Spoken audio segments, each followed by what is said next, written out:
Para Liliane, e eu quero louvar a Deus também pela vida do pastor Hermes, sua esposa, a todos os componentes da Cruzada Mensageiro de Sião, pastor Éder, a todos os presentes aqui.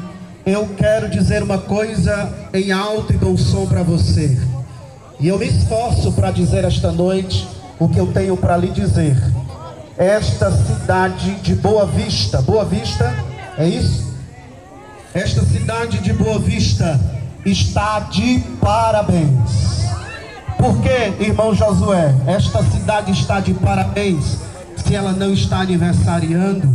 Eu quero dizer para você que felizes são aqueles que escutam a palavra de Deus, mas não somente escuta a palavra de Deus, porque a Bíblia, está escrito na Bíblia que aqueles que escutam a palavra de Deus e não as pratica é semelhante às ondas do mar, vai e volta e não chega a lugar algum. Mas Jesus, quando ele estava exercendo o seu ministério na terra, há mais de 2000 anos atrás, ele disse uma palavra. E qual foi a palavra, pregador? A palavra que Jesus disse foi: o homem que escuta a palavra de Deus, ele é comparado ao homem prudente que edificou a sua casa sobre a rocha. Sopraram os ventos, veio os rios com ímpeto contra aquela casa, mas ela não caiu, porque a sua casa estava edificada sobre a rocha. Em contrapartida, a Bíblia diz que aquele que não edifica a sua casa na rocha, que é Jesus, não as pratica as palavras de Deus, é semelhante ao homem imprudente, ao homem insensato, ao louco que um dia decidiu edificar a sua casa sobre a areia. Veio a chuva, sopraram os ventos, o rio veio contra aquela casa e ela caiu, porque não estava edificado sobre a rocha, e sim sobre a areia. Assim é todo aquele que não pratica a palavra de Deus. Provavelmente tem alguém aqui nesta cidade que disse assim: esses crentes parece que não tem o que fazer, são um bando de louco, estão o dia todo aqui na cidade. Graças a Deus que pela Constituição brasileira nós temos liberdade religiosa de pregar a palavra de Deus. Aleluia. Enquanto não proíbe, toma a Bíblia. Enquanto não é proibido, pregue a palavra. Por quê? Porque que esses crentes pregam a palavra de Deus, colocam uma caixa de som como essa e colocam um baixinho desse arretado com uma voz que parece voz de trombeta. Sabe por que nós estamos aqui esta noite dizendo para você esta palavra? Porque a Bíblia diz, e não existe na face da terra nenhum estudioso, pode ser o Bambambam, o Albert Einstein da vida, pode ser quem for, não tem como refutar estas escrituras, não tem como apagar a marcha de uma igreja que está esperando a volta de Jesus Cristo. Os imperadores, pastor Neto, tentou apagar um bocado de gente que estava com esta Bíblia na mão, sim, pregando a palavra. Muito da história tentaram apagar esta palavra, tentaram fazer de tudo, queimaram a Bíblia, mas Deus levantou homens da terra e está aqui, e não tem como me dizer ao contrário. Por que, pregador, você está me dizendo isso? Sabe por quê?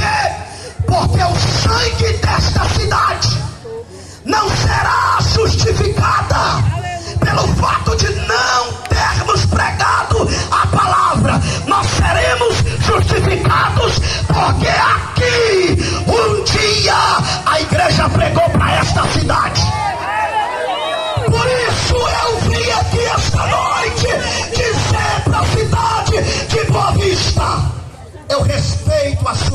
religiosidade.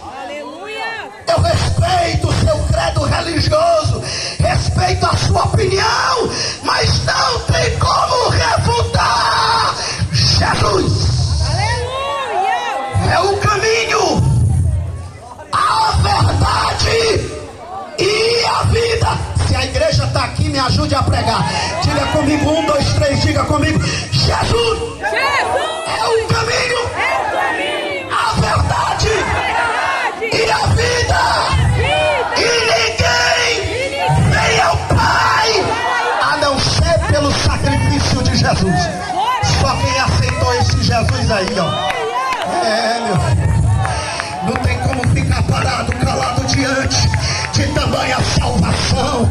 Aí eu me levanto como o profeta Isaías, que disse: quem deu crédito à nossa pregação e a quem se manifestou o braço do Senhor, pois foi subido como renovo perante ele. Não tinha parecer nem formosura, olhando nós para ele, nenhuma beleza víamos para que o desejássemos. Ele foi ferido pelas nossas transgressões e moído pelas nossas iniquidades. O castigo que nos traz a paz estava sobre ele, e pelas suas pisaduras. Eu quero ver se a igreja foi sarada mesmo. Só que eu não vim pregar para crente. Eu vim pregar para quem não é. Dá uma olhada da direita e da esquerda da pessoa que está do seu lado. Diga para ele e para ela. Se você tem coragem, diga. Pode ser quem for. Diga para ele para ver se alcança. Diga para ele e para ela. Se você não é, chegou a hora de ser. Eita Jesus. Eu quero ler. Eu quero falar sobre uma mulher extraordinária em rápidas palavras. E eu quero falar sobre Maria, uma mulher improvável, mas cheia de fé e cheia de obediência. Eu quero nesta noite falar sobre algumas atitudes que Maria teve para conseguir aceitar o plano de Deus para a sua vida. Queridos, quem trouxe Bíblia, diga glória a Deus. Abra a sua Bíblia, por gentileza, no livro de João, capítulo de número 19, versículo de número 25. Somente a parte A do versículo. João, capítulo de número 19, versículo de número 25. Eu quero convidar você que tem uma Bíblia na estante. Se você tem uma Bíblia, abra juntamente conosco. Dá para fazer um solo aí? Cadê o... Faz um solo aí. Me ajuda aí para ver se maneira um pouco o clima, porque está pesado. João, capítulo de número 19, versículo de número 25, está escrito assim, somente a parte A do versículo. A igreja pode ler comigo na contagem de 1 até 3, somente a parte A. 1, 2, 3. E junto à cruz de Jesus estava sua mãe. Amém, só isso. E junto à cruz de Jesus estava sua mãe Maria. E junto à cruz de Jesus estava sua mãe Maria.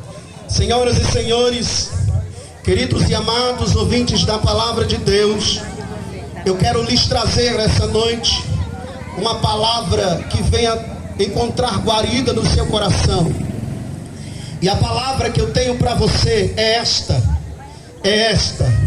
O texto que nós lemos esta noite fala de uma mulher, e o nome dela já falamos. O nome dela é Maria. A Bíblia diz que Maria, ela residia na cidade de Nazaré. A palavra de Deus diz que Maria era da cidade de Nazaré. E a Bíblia diz que um belo dia, Deus, ele rompeu ou quebrou a rotina de uma jovem judia, porque ela era judia.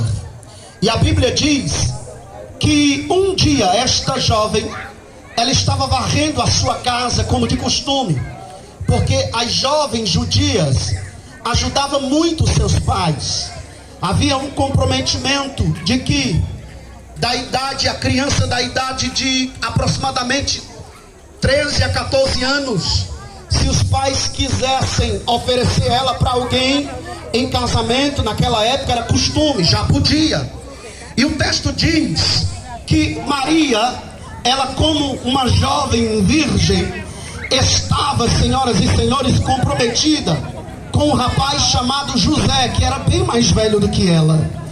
Só que ela estava comprometida, e a palavra de Deus está escrito na Bíblia, que um dia Maria estava na sua rotina normal, ajudando como de costume os seus pais.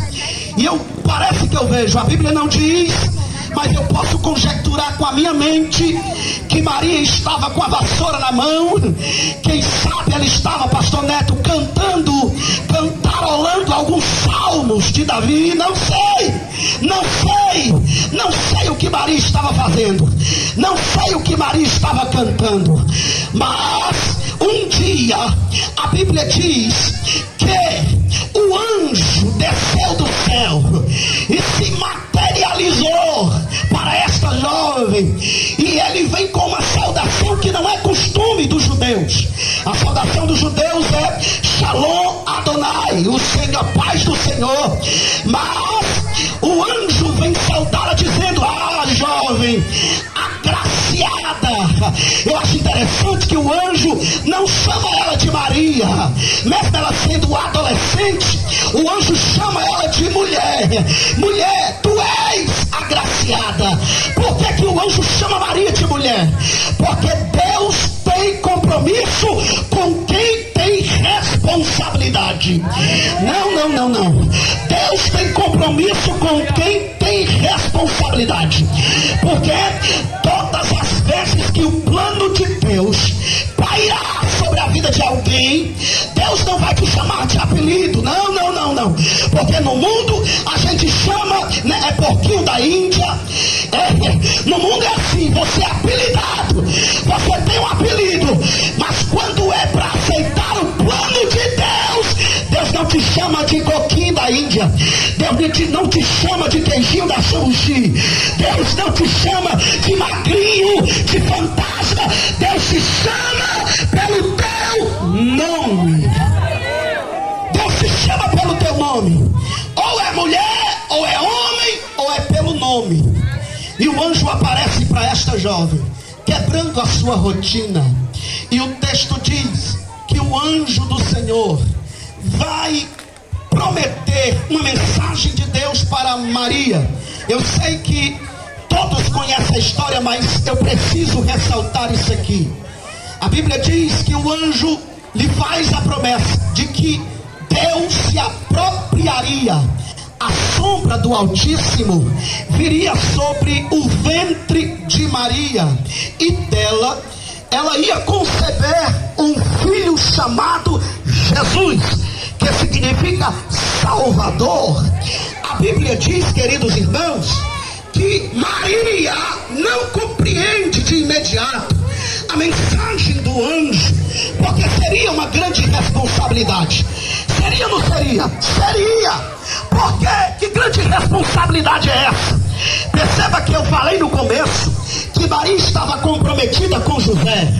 Ele já tinha pagado o dote como era de costume. Ela já ia casar, já estava com o anel de compromisso. Sim, mas agora Deus vai quebrar a rotina daquela jovem e vai dizer que ela vai engravidar sem ter concepção humana.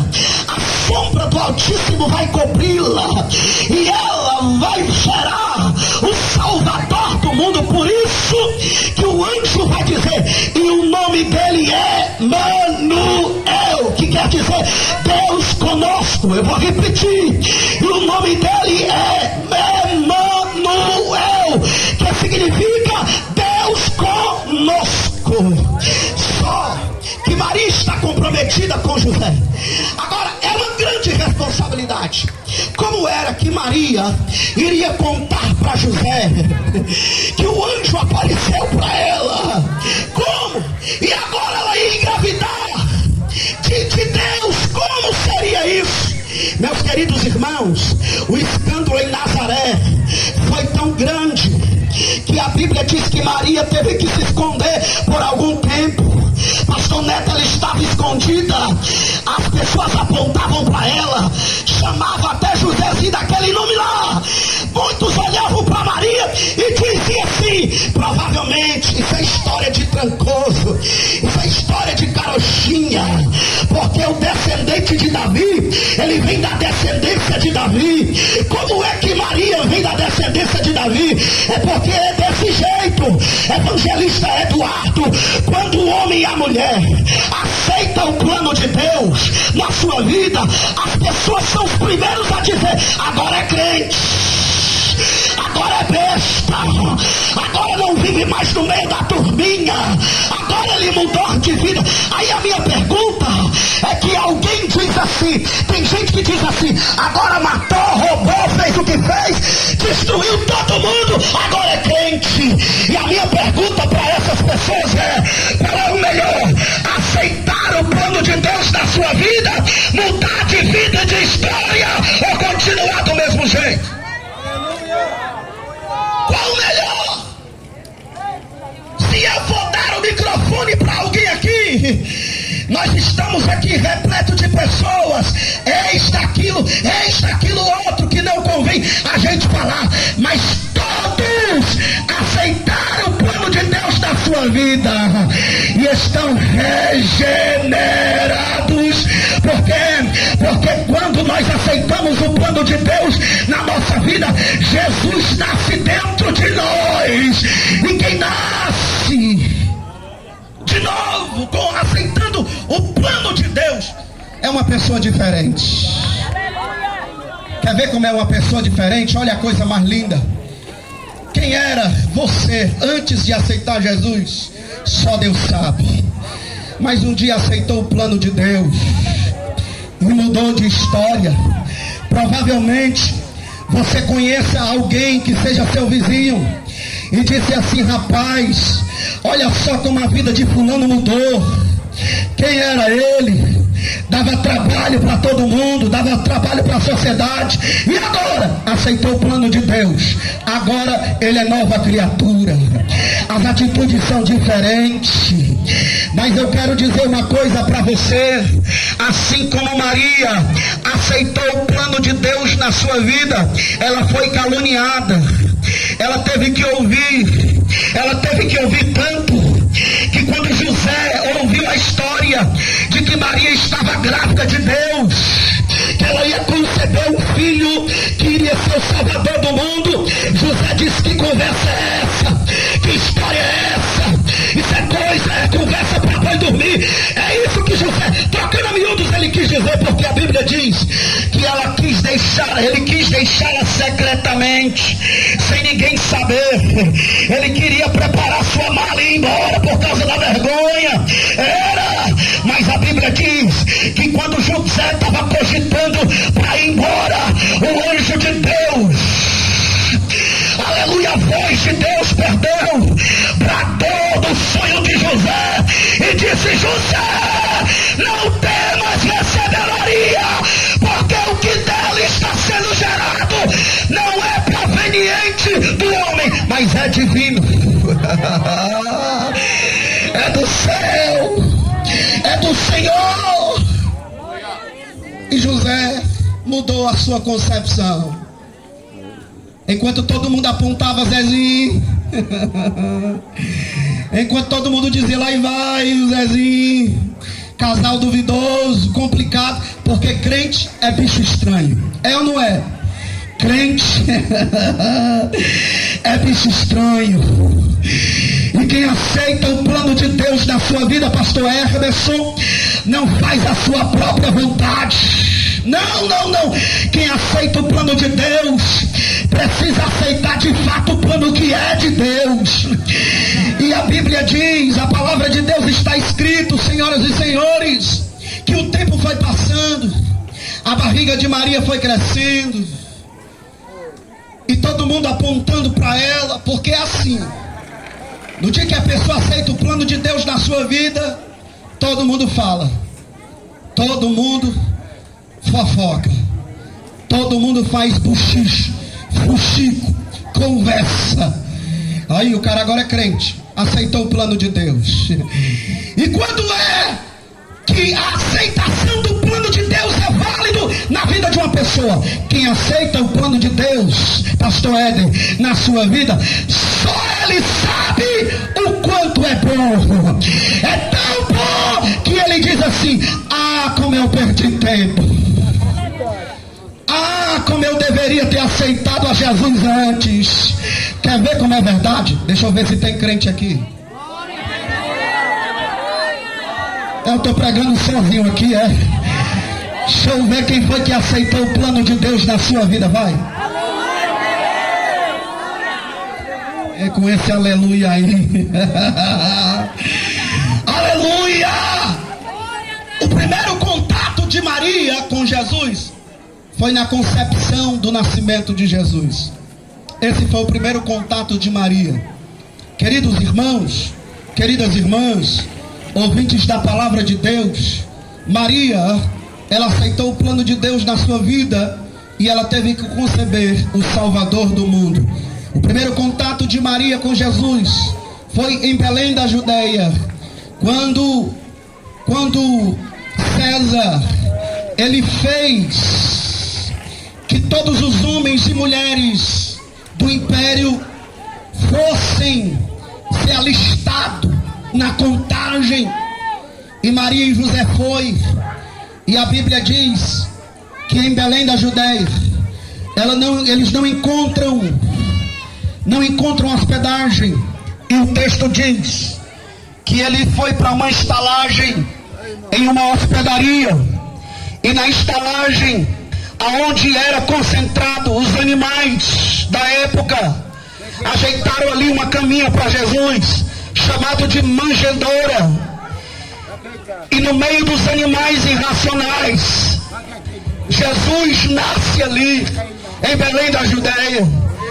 Mas o maior e mais extraordinário é que a Bíblia diz que Maria, a mãe de Jesus, ela guardava a promessa de Deus no coração, e ela teve que ver com seus olhos o cumprimento da promessa de Deus, quando a Bíblia diz que ela estava para ter dores de parto para ter Jesus. Eu imagino Satanás do inferno desesperado. Eu imagino os demônios loucos. Eu estou falando espiritual. Descrente não entende isso aqui não. Eu imagino o inferno desesperado. Não é possível que esta mulher vai gerar o Salvador do mundo. E eu imagino um dia Jesus nascendo em meio a animais irracionais. Ele não estava no palácio, senhoras e senhores. Ele não nasceu na corte rica romana. Não, o Salvador do mundo, o Filho de Deus, ele vai nascer em um lugar onde estão os animais irracionais.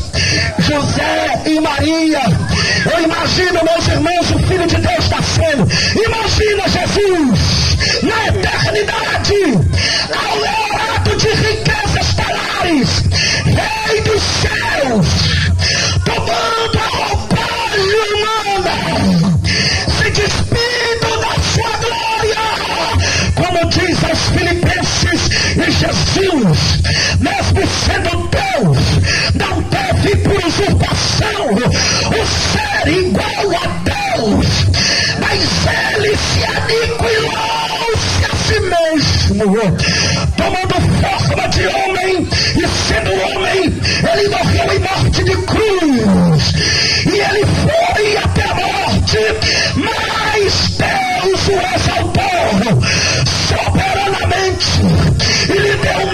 está acima de todos os nomes, para que o nome de Jesus se dobre todos os joelhos dos que estão nos céus e na terra, e toda a terra abre a boca para dar glória.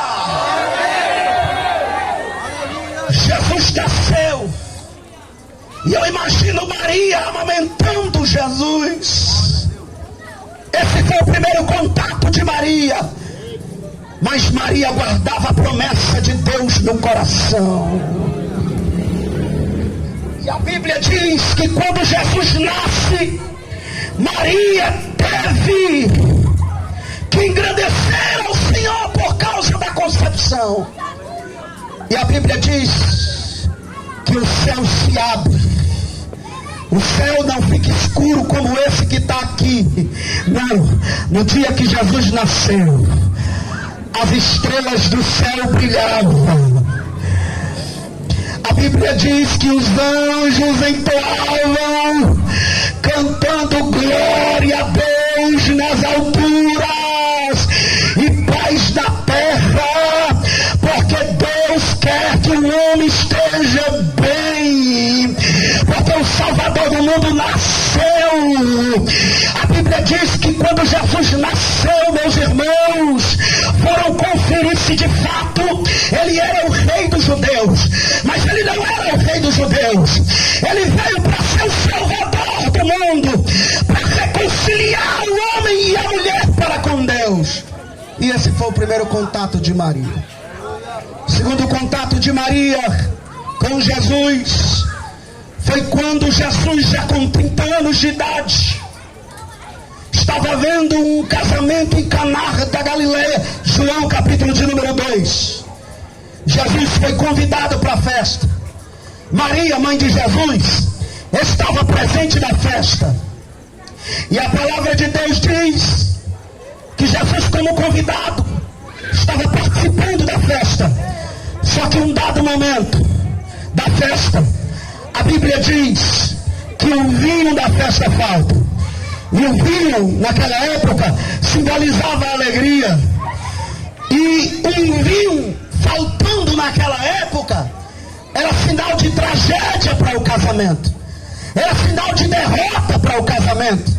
E a única que percebe que o vinho se acaba é Maria. Por quê? Porque alguém foi avisar a Maria. E quando avisaram para Maria, mãe de Jesus, que tinha acabado o vinho na festa, Maria vai como quem não quer nada, disfarçadamente chega para Jesus, que era o seu filho, até então ainda era o seu filho. Maria chega para Jesus, seu filho, e diz: meu filho, acabou o vinho. Jesus olha para Maria e diz assim: que tenho eu com isso? Isso não me importa.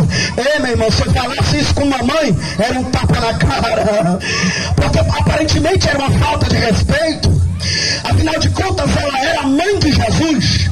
Mas eu quero que você perceba que quando Maria aceitou o plano de Deus na sua vida, ela aceitou para conceber o Salvador do mundo.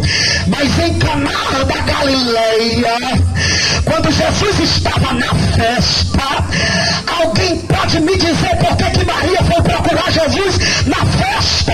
Por que ela foi dizer para Jesus? Afinal de contas, não foi Jesus que arrumou a festa. Jesus só era convidado. O que Jesus tinha a ver com a festa? Ele só estava ali para comer. Ele só estava ali para ver a alegria dos noivos. E Maria chega para Jesus e diz: meu filho, acabou o vinho. O que ela está dizendo é: tu pode mostrar para que tu veio. Tu pode fazer alguma coisa. Sabe o que isto significa, pastor Eden? Sabe por que Maria procura Jesus?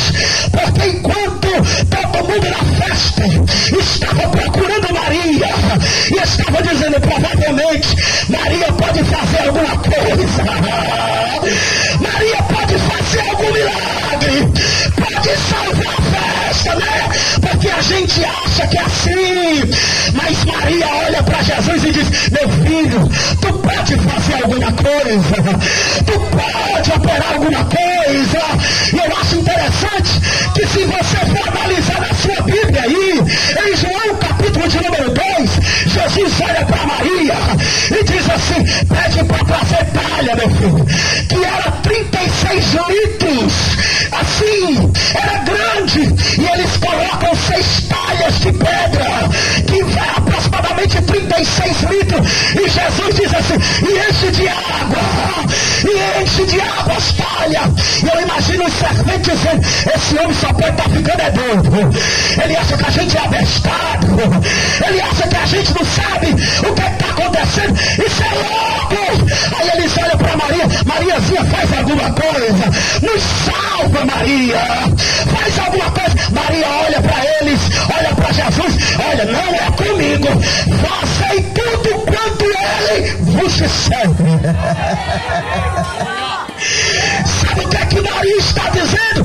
A atenção não é para mim, evangelista Eduardo, a atenção é para ele, é para ele. Maria, já que você está dizendo que a atenção é para ele, a gente vai fazer aquilo que ele está mandando fazer, e enche de água, e enche de água. E sabe qual é o simbolismo de encher de água? É mesmo não entendendo a obra de Jesus, mas eu tenho talha para encher, eu tenho talha para encher. E deixa eu dizer uma coisa: quando os serventes encheram as talhas, que já estava pela beiradinha, como diz o Matuto, né? Estava pela beirinha, como diz o vovô antigamente, já estava cheio o pote. Jesus olha para o céu e diz: Pai, eu quero te agradecer pela concepção de estar aqui, mas eu quero que o Senhor faça um milagre, transforme esta água em vinho. E quando os serventes foram provar, que eles provaram e disseram: não é possível, como é que pode? Todo mundo já está legal, bom da vida, e guardaram o melhor vinho para a última hora. Sabe o que isso significa? O plano de Deus é para aqueles que acreditam no milagre de Deus. Sabe, tem um monte de talha aqui, empedrecida, mas eu quero profetizar com a cruzada mensageira. Olha o pastor Neto de mão levantada aí, ó. Eu quero profetizar com a cruzada mensageiro de Sião, que a água simboliza o Espírito Santo, e é ele que convence o homem do pecado, da justiça e do juízo. E eu profetizo para a cidade de Boa Vista: o milagre de Deus vai acontecer hoje. O milagre de Deus vai acontecer hoje. Eu vou deixar você dar glória.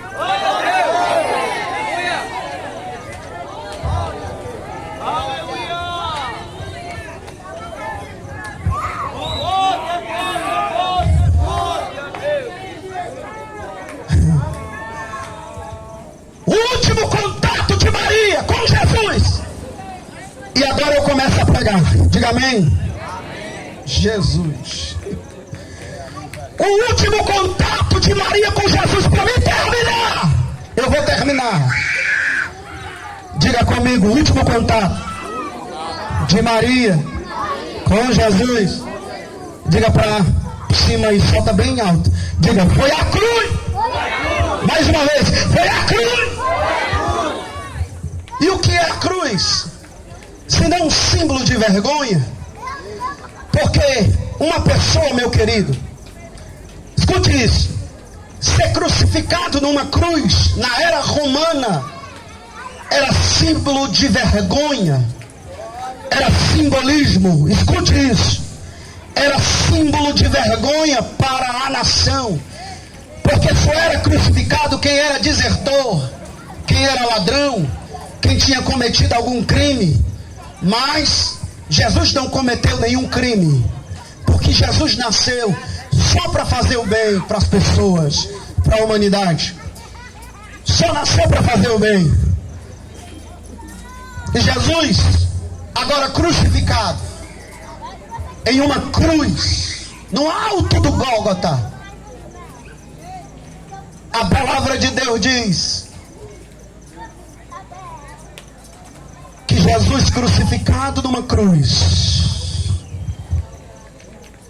a única que foi capaz de estar junto à cruz de Jesus, foi aquela que, na concepção divina, aceitou o plano de Deus na vida dela. Mas, senhoras e senhores, você sabe por que Maria, mãe de Jesus, estava junto à cruz de Jesus? Você sabe dizer por quê? Se a cruz era símbolo de vergonha, se a cruz era símbolo de maldição, por que Maria está junto à cruz de Jesus? Você quer saber por quê? Maria, escute isso, foi a única capaz de sentir as gotas do sangue de Jesus cair na cruz, pastor Neto. Maria foi a única capaz de ouvir de perto Jesus dizer: Deus meu, por que me desamparaste? Maria foi capaz de, junto à cruz de Jesus, porque se você for pegar o dicionário Aurélio e ver a palavra junto, ou juntar-se, ou estar junto, significa estar perto, estar colado. Então Maria praticamente ouviu as batidas do coração de Jesus. E por que ela não se envergonhou da cruz? Porque até então, como a Bíblia diz que ela guardava tudo no seu coração, Maria não tinha Jesus só como seu filho. Mas Maria, o fato de ela estar junto à cruz, significa dizer que aquela que aceitou o plano de Deus e concebeu o Salvador do mundo, ela agarrada na cruz, ela aceitou o plano daquele que estava crucificado.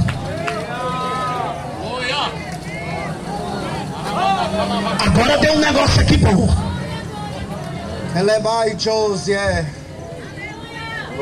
A igreja está sentindo a atmosfera mudar? Eu estou sentindo. Com todo respeito aos nossos irmãos católicos, com todo respeito, porque graças ao catolicismo nós temos a palavra de Deus que foi escrita por um padre. Por causa da igreja católica, nós temos a palavra de Deus. Os católicos são os nossos irmãos. Se você for ver um crente metido a besta, falando mal da igreja católica e de Maria, é um ignorante. A diferença é que os crentes não adoram a ídolo e nem idolatra ninguém, porque a adoração só é para Ele. Eu vou correr aqui.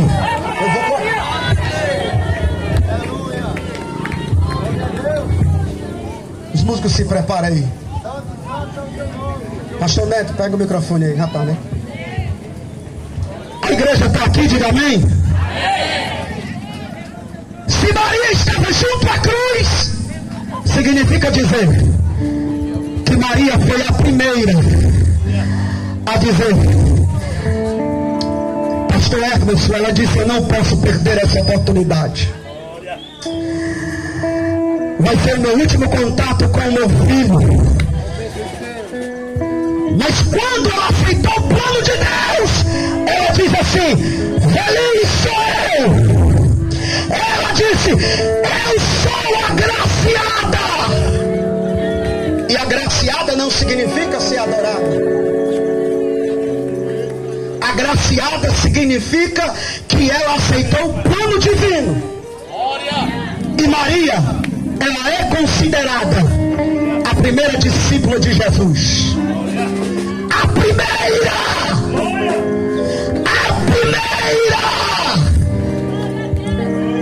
E se os nossos irmãos católicos têm Maria como a mãe de Jesus que ela é, por que nós, os irmãos católicos, não faz o que Maria fez? Não segue o exemplo dela?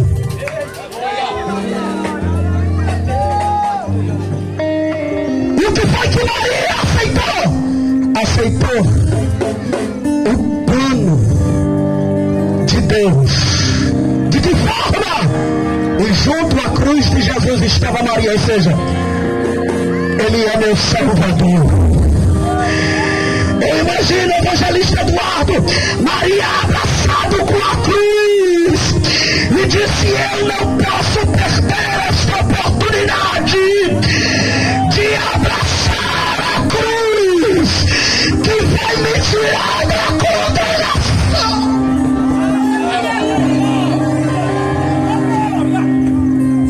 O apóstolo Paulo vai dizer: eu não me envergonho do evangelho da cruz de Cristo, porque é poder de Deus e salvação para todo aquele que crê. Ele é mais me calabachandará. E quando Jesus ressuscitou, quem foi a primeira a ver Jesus ressuscitado? As Marias. As Marias. Maria teve que ouvir. E quando Maria ouviu e disse: não é novidade, eu já sabia. Por quê? Porque o ciclo da eternidade tinha que fechar. Porque se Jesus tivesse só morto, morrido na cruz, seria como algumas outras religiões, sabe? Seria. Porque se você for ver o túmulo de Buda, lá já está escrito: aqui jaz Buda. Se você for ver os grandes homens que já passaram, lá vai estar escrito: aqui jaz fulano, ciclano e beltrano. Porque no cemitério, no mundo inteiro, está cheio de filósofos, cheio de sábios, cheio de letrados, homens poderosos. Todos sucumbiram por causa da morte. Mas a Bíblia diz que Jesus morre, sepulta ele debaixo de 7 chaves.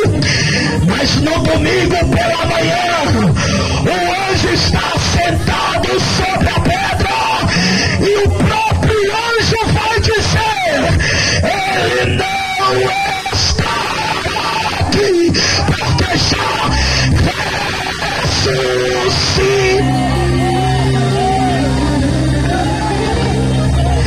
Só quem conversou com ele hoje, só quem sabe que ele está vivo, faça barulho para Boa Vista ver que você é o crente que é de capaz.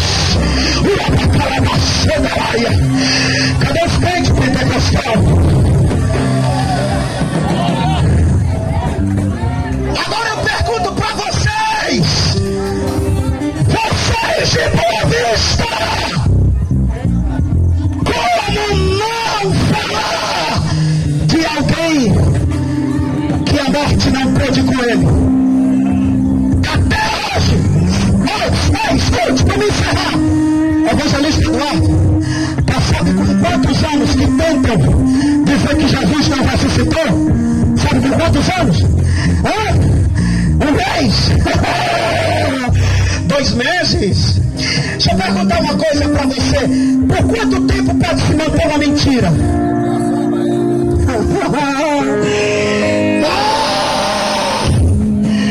Jô Soares perguntou se Jesus ele ressuscitou mesmo. O Jô Soares perguntou, ressuscitou mesmo? Aí a pergunta foi, como pode manter uma mentira por muito tempo? Sabe com quantos anos, pastor Neto? Mais de 2.000 anos. E sabe quem é a prova viva de que Jesus está vivo?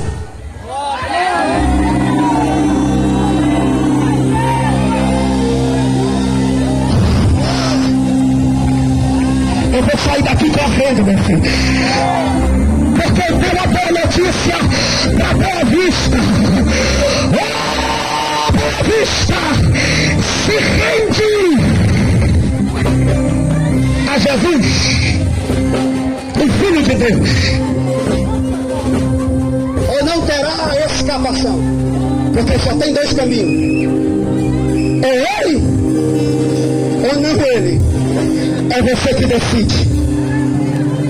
Se a igreja, se os nossos irmãos católicos, com todo respeito, tem Maria, né, como a mãe de Jesus, então por que vocês não fazem o que ela faz? Ou o que ela fez? Como?